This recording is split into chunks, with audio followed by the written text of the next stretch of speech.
Sexual dysfunction ഒത്തിരി ഉണ്ട്. അതിൽ ഫീമെയിൽസിനെ കൂടുതലായിട്ട് ബാധിക്കുന്ന ഒരു സെക്ഷൽ ഡിസ്ഫങ്ഷനാണ് വജൈനിസ്മസ്.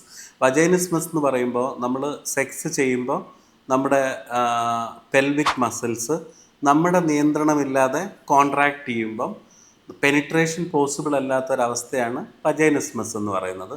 അതിനൊരുപാട് ഫിസിക്കൽ കാരണങ്ങളും ഹോർമോണൽ കാരണങ്ങളൊക്കെ ഉണ്ട്.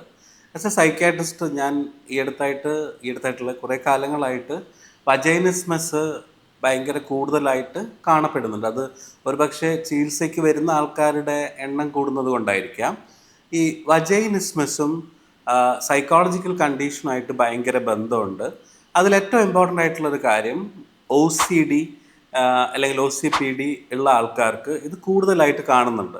പല ആൾക്കാരും ഈ ഒരു കണ്ടീഷനുള്ള കാരണം അത് കറക്റ്റ് ട്രീറ്റ് ചെയ്യാതെ പലപ്പോഴും പാർട്ട്ണറുടെ കുഴപ്പമാണ്, അയാൾക്ക് കഴിവില്ലാത്തതുകൊണ്ടാണ് എന്നൊക്കെ പലപ്പോഴും പറഞ്ഞിട്ട് മാരേജ് ഭയങ്കര ബുദ്ധിമുട്ടാക്കുന്നതായിട്ട് കാണപ്പെടാറുണ്ട്. സോ വജൈനിസ്മസ് ട്രീറ്റബിൾ ആയിട്ടുള്ള കണ്ടീഷനാണ്. 100% ഇതിൽ നിന്ന് ആൾക്കാർക്ക് റിക്കവർ ചെയ്യാൻ പറ്റുന്ന ഒരു കാര്യം കൂടിയാണ് വജൈനിസ്മസ്.